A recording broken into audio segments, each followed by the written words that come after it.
Саламатсыздар урматтуу мекендештер. Биздин эфирге катышуучулар жана биздин ютубтан көрүп жаткан мекендештер баарыңыздарга өткөнкү видеолорду колдоп бериңиздер үчүн ыраазычылык айтам. Өткөнкү видеолорубуз мурдагыдан жакшы просмотр алып берди. Дагы да видеого 2 лайк басканды унутпайбыз. Себеби лайк басканда биздин видеонун просмотруга рекомендация көбүрөөк чыга баштайт. Көп лайк алган сайын биздин видеолорду көптөгөн адамдар көрмөкчү жана бардыгы бизден керектүү маалыматтарды алмак жана биздин телеграм каналга кошулганды унутпаңыздар. Описание жана комментарийде ссылка болот. Ошол аркылуу кирип биздин каналга присоединиться дегенди басып коюңуздар. Кошсоңуздар ушундай түз эфирлерде өзүңүздөрдүн сурооңуздарды берсеңиздер болот. Жана айта кетсем, биздин Кыргызстандык болгон бардык адамдар үчүн биздин каналдын эшиги ачык. Неважно кайсы религиядасыз, мусулмансызбы, христиансызбы, өзбексизби, кыргызсызбы, оруссузбу, неважно Кыргызстандын гражданысызбы, сиз биздин Миглай каналына келип ушинтип суроо берип биздин юристтерден жооп алсаңыз болот. Андан эмесе биздин биринчи жазылган мекендешибиз бар. Кезекке суроосу менен Зайырбек Аплаев, сурооңузду бериңиз. Микрофонду бассаңыз сурооңузду бере бересиз. Салам алейкум. Алейкум ассалам. Менде бир мындай суроо да, мени келгениме уже 4 ай болду да, Москвага келгениме. Анан кийин 3 айлык регистрациямды узаткам 9 айга. Анан кийин 2 айлык неме алгам да, договор. Жана фальшивый договор элден эме таппагандан кийин анан азыр мен өзүм грузовой машина сатып алгам. Ошо мен азыр иштеп атам Яндексте. Анан Яндекске барып самозанятый аштырайын десем, грузовойго жок экен. Только таксистерге экен да. Анан бир фирмага кирдим. Ал фирма мага трудовой договор берди, өзүң самозанятый аштыр деп. Анан ошонун жолдорун билбейт экен. Ошо кандай аштырат. Анан бүгүн госуслугиге барып регистрация болдум. Анан колума бир кагаз берип коюшту. Эми ошого мен госуслугиге кирип, анан баардыгын не кылсаң ошо кыла берди. Анан мен анын жагын же түшүнбөйм, же телефон баса эметкенин билбейм анын. Ошол жактарын кийинки шарттарды түшүндүрүп айтып берип койсоңуз, ошол эле мен суроом. Анан кандай налог төлөйм, не кылам, кандай кылам, договорду эмне кылам, ошону бир жакшылап түшүндүрүп берип койсоңуз. Зайырбек, сиз госуслугиге кирдиңизби өзүңүз? Аштыңызбы ошол госуслугиге? Өзүм кирип регистрация болдум. Эмеге? Эгерде ошол кирсең, май документке барып. Жок, сиз өзүңүз ошо госуслугинин приложениясын көчүрүп алып телефондон кирдиңизби? Жок, кире элекмин. Эми сиз ошончо баргандан кийин ошол жерден эле госуслугини көчүрүп алып, скачать этип, анан дальше ошо авторизация этип кирсеңиз болмок да ошол жерден деле. Эми азыр деле колуңузда кагаз бар экен, ошол экени госуслугини көчүрүп, анан ошол эки госуслугиге киришиңиз керек. Госуслугиге киргенде как стать самозанятым десеңиз эле чыгат. Самозанятыйды бассаңыз эле сиз уже авторизация эткенсиз, ошол эки мои налоги деген приложениени көчүрүп ошол жака кире аласыз. Мои налогиге киресиз, ошол жерге бир картаңызды байлап коюңуз. Вообще желательно жаңы карта ачып туруп байлап коюш керек. Анан сиз жанагы кирдим деп атпайсызбы жумушка? Ошол жерде сиздин колуңузга кагаз берген да. Ошол кагазда сиздин айлыгыңыз канча деп көрсөтүлүптүр. Анан жанагы отдельный картага кандай? Айлыгым айерде көрсөтүлгөн жок. Менин снилсым, анын снилсы турат да, ошо акыркы эмеде, акыркы барактарда. Негизи сиздин колуңузга издельный да. Издельный болгондо деле ал жерге айына 30 000 сомдон кем эмес ошол жерге акча салып коесуз. Ошол эки отдельный картагачы жана мой налогко байлап туруп, ошол жерден анан налогу өзү налог жүргүзүп туруп чыгат, оплатить деп чек бар. Ошол жерге сохранить чек дегенди басып коесуз, калган акчаңызды чыгарып аласыз. Эгерде 30 000 салсаңыз, где-то 1,5 000 сом айына төлөйсүз налог. Ошо госуслугини скачать этиш керек. Анан дальше жана самозанятый басыш керек. Анан налогду көчүрүп, ошону эме кылыш керек экен да. А ошондо мен ушу регистрациям уже кармалып берет, налог төлөнө берет, баары законный болот, баардыгы. Ооба. Сиздин налогторуңуз төлөнөт, законный эле кете берет. Рахмат, чоң, менин суроом ушул болчу. Ийгилик ишиңерге. Ооба, хорошо, рахмат.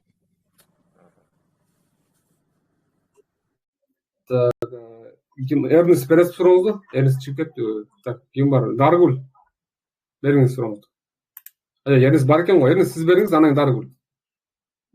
Азыр бермейм. Даргул, есть вопросы, там, Ернис? Жоқ болса анда ким? Мира, Аида, беріңіз сұрағыңызды. Даргул, включіңіз. Сөйлей беріңіз, Даргул, отаңыз. Саламатсыздарбы? Саламатчылык. Менде тынындай суроо бар да. Мен 4 жаштагы кызым садикке барат да. Анан Так. ошол садикке барган немеге кызыма отпечатка тапшырыш керекпи? Анан медосмотрдон өткөндө неме кылат? Полистер сурап атышат да, неме садиктечи. Бизге полис берилбей турбайбы кичинекей балдарга? Анан ошол медосмотрдон өтүш керек сөзсүз, анан кийин полис неме отпечатка тапшырыш керекпи? Ошону сурайын дегем. Так, Анан сиздин 16 жаштагы балам да келди. Ага да ал дагы отпечатка тапшырыш керекпи? Жакында эле келди да, отпечатка тапшырыш керекпи? Ал 3 айдан кетет да бирокчу. Так, Медосмотр болду. өтүш керек. Так, биринчи сурооңузга, сиздин 4 жаштагы кызыңыз отпечатка тапшырбайт, бирок жана садиктин өзлөрүнүн медосмотру бар, ошондон өтүшү керек. Я надеюсь, өткөзүп киргизгенсиз да. А так жана Сахарова барып, медосмотрдон өтпөйт, жаш жет эле 4 жаштагы кыздар. 16 жаштагы балаңыз өтөт, 8 жаштан, вообще закон боюнча 6 жаштан жогорку балдардын баардыгы отпечатка тапшырып, медосмотрдон өтүш керек. То есть сиздин 16 жаштагы балаңыз өтөт, 3 ай 1 айдан ашык жүргөн баардык атуулдар өтүш керек медосмотрдон. Эгерде сиздин 16 жаштагы балаңыз дактилоскопический картасы жок кармалса, сизге штраф салат дагы. Сиз анан эртең черный списокко түшүп кетесиз экен. Ошон үчүн балаңызды өткөзүң. Милдеттүү түрдө өтүш керек экен да балам? Милдеттүү түрдө. Медосмотр ошо 3 айдын ичинде өтүш керек, бирок 3 айдан кетет да, себеби Кыргызстангачы ошо.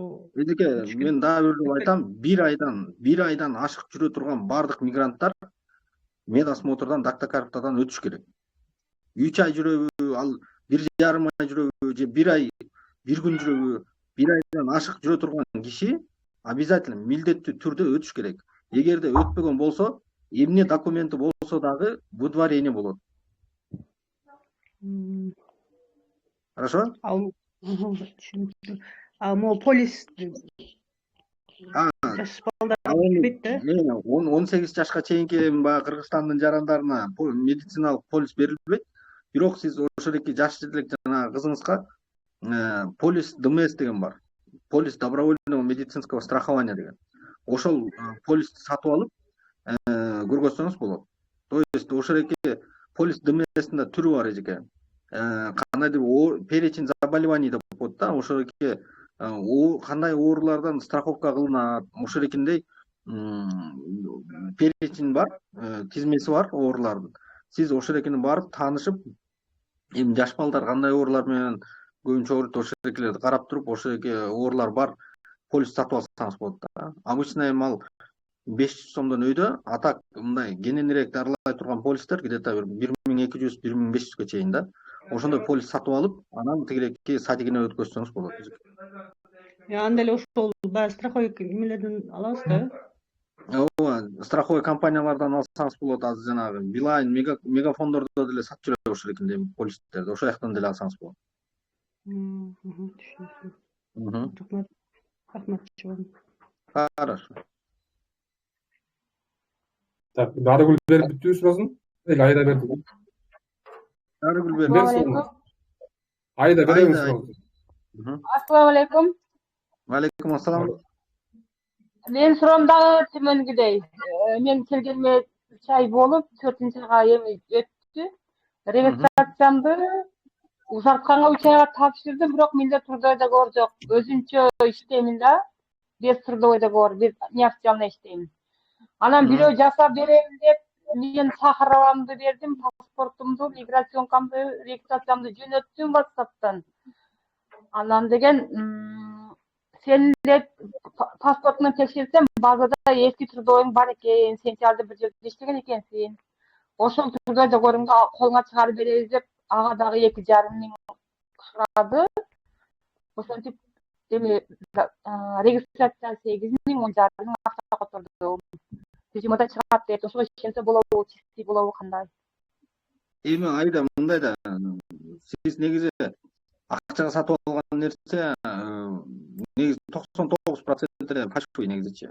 Анан 1% надеюсь, сиз ошо 1%ке попадать этесиз биринчиден. Экинчиден, сиз частный иштеп атсаңыз, эч кандай башыңызды трудовой договор сатып албай эле ошол жердеги бир гражданин Россия менен эле гражданский правовой договор түзүп эле өзүңүз мындай эле налог төлөп эле жакшынакай иштесеңиз болмок.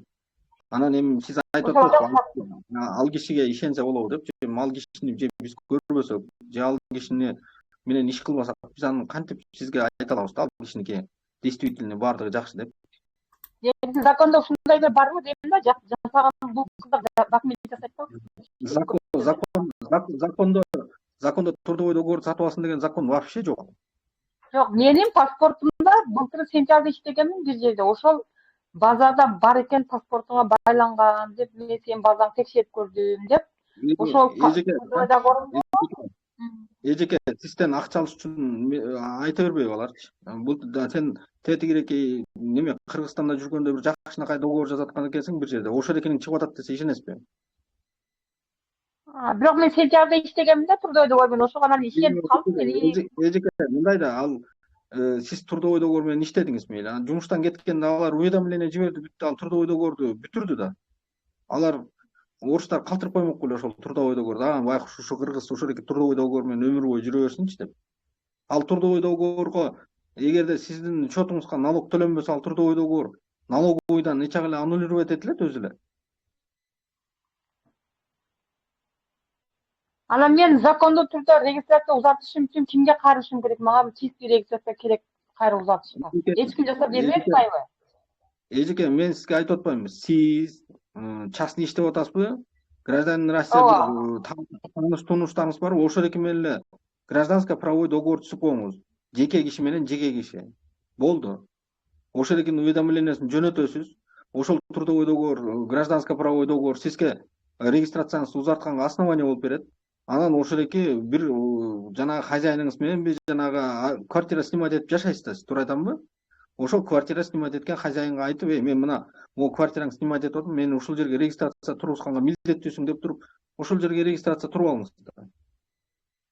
Жок, бул жерде хозяйка көнбөйт, мен эме койбойм, регистрация деп койбой койду да. Анда башка айтыңыз, анда давай башка бир подружкаңдын үйүнө коюп бер мени. Мен сенин үйүңө арендага алгандан кийин ошол эки милдеттүү экенсиң. Азыр полиция келип мени ушул жерден кармай турган болсо, сага 100 000 сом штраф салат экен. Мага да жаман болот, сага да жаман болот деп мындай. Анда сиз да тырыштырыңыздар. Бирок мындай болуп атты, баардыгы эле кыргыздар дагы азыр квартирама кой беремин деп место бар, бирок первичкаларга деп атпайбы, узатканга эч ким койбой атат да. Эми эжеке, кыргыз алдагы Москвада бери дегенде 800 000 кыргыз жүрөт да. Ошол экилердин тең жарымы уже Кудайга шүгүр ошол экиндей биздин көрсөтүүлөрүбүздү угутуп неметип угуп ошол экиндей аракет кылып жазап алып атат эжеке. Сизге эч ким колуңуздан жетелеп барып тигиреки регистрацияга коюп бербейт да. Биз сизге консультация беребиз эжеке. Консультация ушундай. Сиз эгер частный иштесеңиз, трудовой договорду сатып албастан эле ошол жерден бир орус менен гражданин Россия менен сүйлөшүп жакшынакай ушундай дорогая, любимая, давай ушул экиндей трудовой договор деген кылат экен. Ошол экени кылып берсем мага, сенден эчтеке кетпейт. Жөн эле кол эле коюп коесуң ошол договорго. Калганын өзүм жазайм, мен налогду өзүм төлөйм. Ушундай жеңилдиктер берилиптир. Бул, между прочим, бул самозанятость дегенчи только ушу кыргыз, казак, армяндарга уруксат берилген, белорустарга. Башка могу өзбектер, тажиктер кыла албайт самозанятость. Ошол эки Кудай берген ушу конфетти дагы ошону соруп жей албай атабыз да биз кыргыздарчы. Ошол жеңилдикти пайдаланып. Анан мен каяка барам, анан мага ким жазап берет? Сизге эч ким жазап бербейт? Эч ким жазап бербейт. Анан ошол эки сиздин ошол экиндей ишенчектигиңизден сиз только ошол экиндей жанагыдай фальшивый документ саткан кишилерди байытып эле жүрөбүз кыргыздар. Ошон үчүн айтып атабыз, аракет кылыңыз эжеке. Жок деп отура берсеңиз, жоктон жок гана болуп атат. Айда. Жок. Мынча бул алынды окшойт да. Да, вопрос был. Темадан башка. Давайте гражданское правовой договор түзүп регистрацияңызды чоздуруп алыңыз эжеке. Так, Верность или Мира? Кто из вас? Верность, Мира. Мира, Верность сұраңыз. Верность Алло, саламатсыздарбы? Саламатчылык. Верность. Биз болсо менде договор подряда бар да, ошонун эми регистрациямды узарткам до конца, ну, короче, срока. Анан мен эми самозанятый ачпай эле ошол, допустим, МВДга уведомлениени өзүм алып барып бергем. Эмеге МФЦга барып эле мой налогду скачивать этемби же эмнени скачивать этишим керек, кандай кылышым керек налог төлөш үчүн?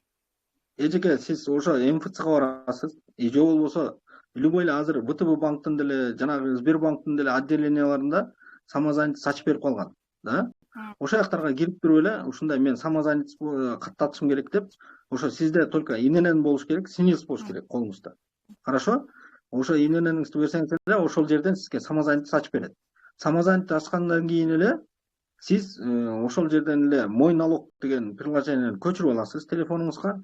Мой налог регистрация кыласыз. Мой налог өтө деле андай деле сверхсекретный, сверховор деле приложение эмес. Ал жөн эле каттап коесуз. И анан ошол жерге привязать карту деген бар. То есть сиз өзүңүздүн атыңызга вообще желательно жана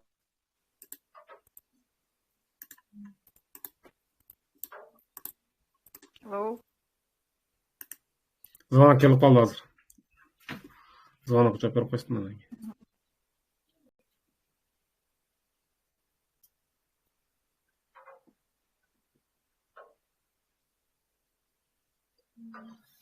Госуслугини биз ошо госуслугини өзүбүз скачать эте алабызбы же госуслуги жок эле мой налог менен эле төлөй берсек болобу? Мой налог менен деле төлөй берсеңиз болот эжеке. Ал госуслугиге обязательно кириштин кажети деле жок. Бирок көптөгөн функциялар мамлекеттин ошол эки госуслугиге байланган эжеке. Госуслуги ачыш үчүн биз МФЦга барышыбыз керек, Баары бир МФЦга барышыңыз керек. Госуслуги ачыш үчүн дагы, самозанятый ачыш үчүн дагы все равно немеге барасыз, МФЦга барасыз. Экиштен бир өзүңүз ошо экиштен бир бүтүрүп алыңыз да. Бир барганда.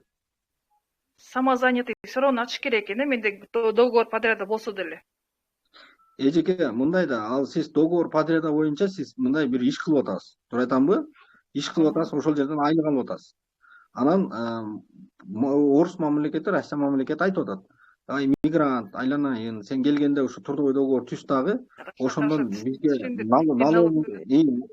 налогуңду төлөп иштеп жүрө бер деп атат. Анан сен мамлекетти алдагандай болуп атпайбызбы биз? Договорду түзүп, айлыкты алып анан мамлекетке акча төлөбөй койсок, мамлекет анан бир күнү өткөндө бизден ушул жерде бир угуучубуз айтты. Налог төлөбөй койгон экен, бир күнү налоговыйга чыгып туруп айтыптыр, сен улуу урматтуу кыргыз, сен эмне биркенде налог төлөбөй жүрөсүң деп 5000 сомдон налог салыптыр айына. Сиздерге рахмат, Алла разы болсун. Жардамыңыздарга, ишиңиздерге. Хорошо. Жакшы, макул, рахмат. Илья Каримов. Илья Каримов, сұрағыңыз беріңіз. Угулов ата, ассаламу алейкум. Алейкум ассалам. Мен суроом төмөнкүчө, мен ГПК договор түзүп, жана регистрациялардын баарын узартып, полный эме кылыпчы, налоговый ачып, анан уже где-то 1,5 айдан ашып калды, бирок налог албай атат да, налоговыйданчы автоматически эме кылып койгон да, жанагы эсептегенгечи, өзү налог снимать этип алганга. Ошол жака карточкага акча салып койгом. Салгандан кийин мен просто ал картада акчаны где-то бир кайрылы 15 күндөн кийин иштетип бергем да. Бирок ошо налоговый вообще ал жактан эчтеке менен налог албай атат. Эми тигиреки жердеш, ал мындай да. Сиз ошол эки акчаны салдыңыз да. Негизи налог деген где-то 20-числолордон кийин жүрөт да. Кийин эсептелинет. Приложениеде жок, эметте 12 числодон 16 числого чейин эсептейт налог. Мага ошентип эме болуп турат. Просто уже экинчи айга өтүп атат, уже 16-сынан 12-сынан 16-га чейин эсептеген жок да, уже 2 ай. Сиз айтып атпайсызбы, мен акчаны салып туруп эле чыгарып алгам депчи. Ал акча ошол эки 12-синде салсаңыз, хотя бы 30-на чейин күтүш керек дедик. Иним. Иниспи, агаспы, жердеш. Анан ошол эки 30-на чейин андан кийин аны эсептебесе ошол жерде вычитать налог деген деле немеси бар экен го тигиреки кнопкасы. Ошону басып коюш керек да. Анан ошол Ошону басып койгом, анча автоматически вычислить налог дегенди басып койгом, картаны привязывать этип туруп автоматически вычислить налог деп басып койгом. Бирок ал жерде жанагындай ручной эмеси да бар экен. Мен баягы физический лист кылып ачкам го эменичи, налоговый приложенияны. Ал жерде өзүң жанагы выручканы жазып, ошону эме кылгандан кийин анан эсептейт да, ошондой деп уктум да. Жок, ал выручканы эсептебейт. Ал выручканы эсептеген ал эгерде сиз кандайдыр бир бирдеме сатсаңыз да. А сиз ошол жерде мен дагы эми баягы өзүм налог төлөбөгөндөн кийин жакшы эметпейт экенмин, бирок ошол жерде тигиреки оплатить деп туруп анан распечатать чек или сохранить чек деген бар экен да. Ошону оплатитин басып туруп анан сохранить чекти басып коюш керек да. Ал жерде анан жагы салган картага салган акча ошо переход вообще көрүнбөйт экен го. Акча келген, налоговый приложенияга келген акчасы. Ошо мындай кылыңыз анда, эгерде сизге ошол эки налог төлөнбөй атат деп, мен баягы түшүнөм, сиз дагы сарсанаа болуп атасыз. Эгерде кандайдыр бир ошол экиндей немелер болуп калса, сизде не вычитывать налог дегендей мындай болуп калса, ошо налоговый инспекцияга барсаңыз, ошол жерде кире беришинде эле бир аялдар турат. Билесиз го? Волонтерчи окошкого барып. Так ошол налоговый инспекцияга барып эле ошол аялды кармайсыз да, айтасыз мына мен өзүм самозанятыймын, акчамды салып койгом мына. Что-то силердин налоговыйңар налог кармабай атат, мен аябай ошол экинден беспокоиться этип атам, ошого жардам бериңиз десеңиз, ошол эки аял сизге туп-туура жардам берет да. Хорошо түшүндүм. Может быть, приложениянын бир жерин туура эмес кылып калганбыз. Ошону караш керек. Приложениянын баарын карап чыктым, анан чукуй берип, биягыны эме түшкөн акча да жок, кеткен акча да жок да, переход, расход эч бир эме жок. Сиз ошо налоговыйда ошол эки так чечип берет сиздин маселеңизди. Түшүндүм. Проблема новая продажаны кыла койсо болбойбу дейм да. Кандай? Новая продажа кылып туруп эле дейм, буларчы продажа услуг кылып эле. Возможно, ошо мен дагы ошол эки нем продажа болгондо мен өткөндө бир эжеге көчүрткөндө ошо продажа деп чыгып калды. Анан эми продажа бул кандайдыр бир нерсе саткандан кийин болот да. Негизи эми баягы ошо мой налогду чукулап карап көрүш керек да, анчы. Новая продажа кылып көрүш керек. Мен ошо новая продажа кылган жокмун да, мисалычы, кылбай дагы тийишкен жокмун. Ошо новая продажа болуп чек чыгаргандан кийин анан ошонун эсептейби деп ойлоп коём. Новая продажа кылыш керек. Новая продажа кылыш керек базар. Кстати, Баары бир барып көрүңүз. Баары бир налогага бир барып тактап коюңуз. Биз дагы ушул маселе боюнча азыр мен дагы эки кача пикир болуп атат да, биз дагычы. Мен дагы бул мага да чыгып атат. Мен дагы кирип калып, мен өзүм самозанятый болбогон үчүн, биз мындай чисто өзүм кылып көргөн үчүн мен дагы азыр так айта албай атам мен сенчи. Ошон үчүн Илья, сиз барып көрүңүз, эмне деп жооп берет сизге. Может, кийинки эфирлерде чыгарсыз ушул маалымат берип коесуз да бизге. Рахмат. Эфирлерге дагы бул полезный болот да ушул жердечи. В дальнейшем биз дагы калыпташа беребиз, чтобы они новый продажа делали да. Анан бүт экенин айтып коюш керек.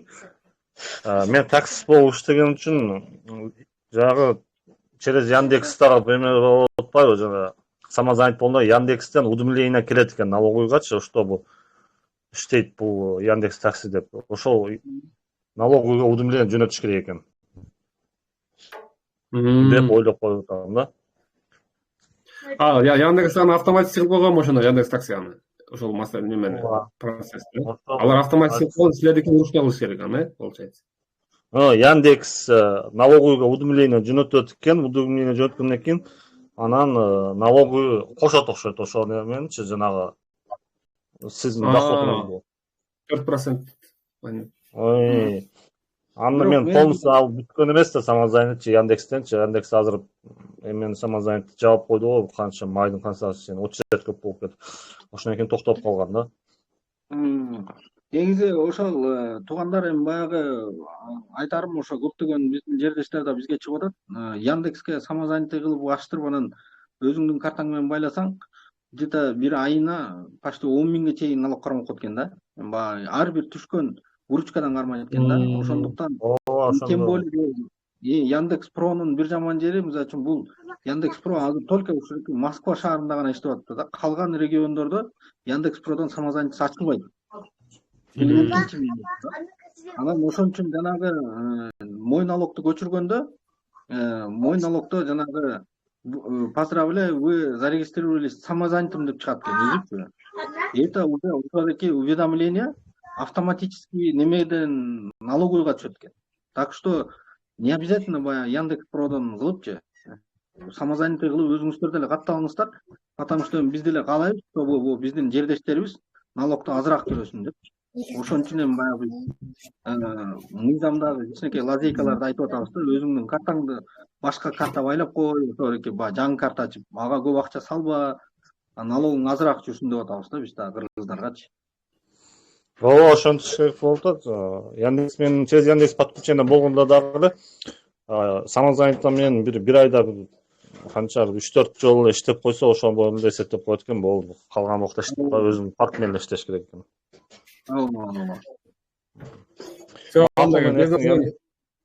Налогга барып биз да билем го. Рахмат чоңдурга. Без названия. Бериңиз сурооңузду. Без названия. Сурооңуз барбы? Без названия молчит. Сиз бере бериңиз бок. Салам алейкум. Алейкум ассалам. Кандайсыңар? Жакшысыңарбы? Мен да ошо неме боюнча сурайын дедим эле. ГПХ боюнча. ГПХ менен регистрацияны уланткандан кийин неме кылса болобу? Яндексте иштесе боло береби? Сиз ГПХ менен регистрацияны узарткандан кийин не только такси, бардык жерде иштей берсеңиз болот.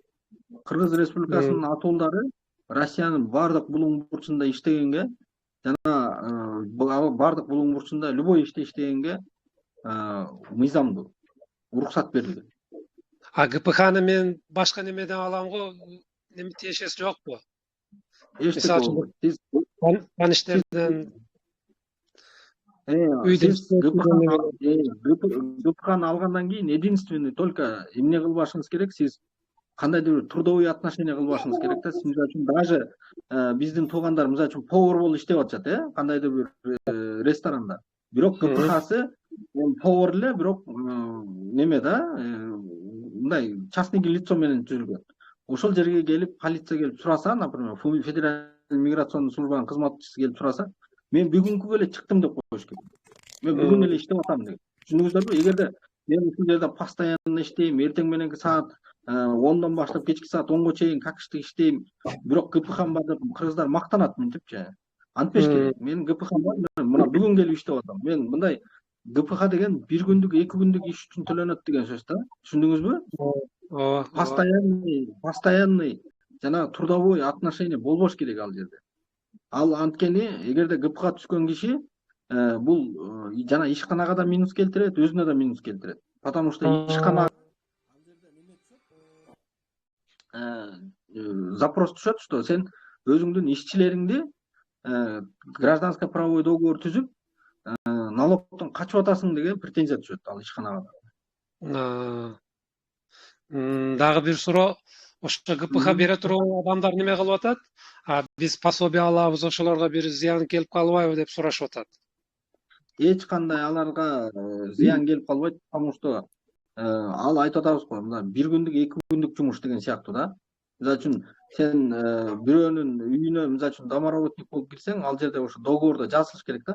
Бул айына 2 жолу, 3 жолу же болбосо жумасына 1 жолу келип, ушул үйдү уборка кылып кетет, ошон үчүн акча төлөбөйм деген сыяктуу сөз да алчы. Түшүндүңүзбү? Ошо жана ошондой деп жазыш керекпи? Таксиде иштеген кишилер дагы айтыш керек. Мен буреке таксиде, например, постоянно иштебейм, мен баягы бош болуп калганда иштейм деген сыяктуу айтып туруш керек да. Түшүндүңүздөрбү? А мен таксиде мен постоянно иштейм десеңиз, анда Яндекс Продон катталыш керек. Анан жанагынтип 10 миң налог төлөшүңүз керек. Анан дагы бир суроо, мына неме боюнча, ВНЖ Европа боюнча. Мен атымда үй бар, квартира бар. Ошо бир алсам болобу? РВП же ВНЖ кайрылсам болот. Эми сиз РПП ВНЖ боюнча ошол эки сиз жашаган райондо УВМ бар да. УВМге барсаңыз полный атайын күн бар. Для консультация дегенчи. Консультация алсаңыз кенен барып ошол жерден консультация алсаңыз болот. Но сиздин ситуацияда эгер үйүңүз эле болсо, бул основание болуп бербейт да. Сиз анда на общих основаниях гражданствого тапшырасыз. Бирок сиздин үйүңүз бар болгондугу үчүн общий основанияда тапшырган кишилер квота билесиз, Квота болсо бул мындай сразу берилчү эле нерсе эмес. Кээ бирөөлөр 5 жылда болсо квотада очередте турат. Анан сиз только ошол эки квота албаганга жеңилдик аласыз. То есть сиз квота албастан РБПга тапшыра аласыз. Документиңизди жоготуп, анан 5 жыл РБП менен жүрөсүз. 5 жылдан кийин ВНЖга тапшырасыз, ВНЖ аласыз. ВНЖ алгандан кийин да 5 жыл ошол эки ВНЖ менен жүрүп, андан кийин анан российский паспорт аласыз. Российский кереги деле жок, мына азыр неме болгонго эле. Жатпайды го. Эми аке мындай да, тигиреке ат баспайм деген жер миң баспыр дейт да. Россиядан канча киши кетип атат, ошончо киши кайра барып атат ошол жака. Жо эми ВНЖ болуп калса, же РФ болуп калса, бемарал иштеп кеткенгечи ошо оңой болот. Эми ал ВНЖ РБП алгандан кийин эртең пенсияга чыгыш керек болот. Мына азыр көптөгөн биздин мекендештерибиз ошо жашы жетип калган пенсияга. Ошол экелер чыгып атат мага. Мен канча пенсияга чыгам, мына 5 жыл 10 жыл ошол эки Россияда иштеп койдум. Мен Кыргызстанга барганда кандай пенсия алам, пенсионный накоплением кандай болот деген сыяктуу суроолор менен аябай көп кишилер кайрылып атат уже мага. Так что эгерде баягы бир күндүк эмес, кийинкини ойлоп неметсеңиз, анда ошол экелерди дагы жасаганга аракет кылып башташ керек азырдан. Рахмат. Анан дагы келинчегим кандай неметем? Же бир мен кылсам ошо жетеби? ЗАГС менен регистрация кылгангачы? Эмне регистрация кылганга? Толук ГПХ мен алсам жетишеби ошо же ага да отдельно алышым керекпи? ГПХ алышың керек, келинчегиме дагы дейт. Проблема. Жок, эгерде сиздин ГПХңыз болсо, келинчегиңизди деле ошол ГПХ менен узартып койсоңор болот. Экөөңөрдү. Только нике алып барасыңар. Биз о немеде барганбыз Сахаровага. Август ошондо барганбыз. Андан бери ар 3 ай сайын кирди чыкты кылып жүрөбүз да. Дагы барышым керекпи же бүткүчө жетеби ошо? Сиз эмнеге 3 ай сайын кирди чыкты кылып жүрөсүз? Мен түшүнбөдүм дагы. Неме жок, ошондой кылып жүрөбүз да, трудовой договор жок эле. Гражданский правовой договор бар экен го сизде. Жок, эми ошону кылайын деп атам. Эми силерден уктум ошону мен. Билген эмесмин. Все. Анда неме Сахаровадан августта өтсөңүз, августта эле барасыз. Августка чейин убактыңыз бар. Ал бир жылга неме жетиштүү. А так ошо гражданский правовой договорго анда регистрацияңызды туздуруп алыңыз. Анан акыркы суроо, ГПХ немесинин кагазын кайерден тапсам болот? Кубаттын как раз каналында закреплен турат ошол. Кубат Каналдан излегиле. Калдым, албай калдым бүгүн. Ал жасаңыз, эфирден кийин байланышабыз менен. Кубатбек, анда мен сизге неме жазып коеюн, WhatsApp'тан эле. Рахмат акалар, тынч болгула. Жаратканга шүгүр дейт.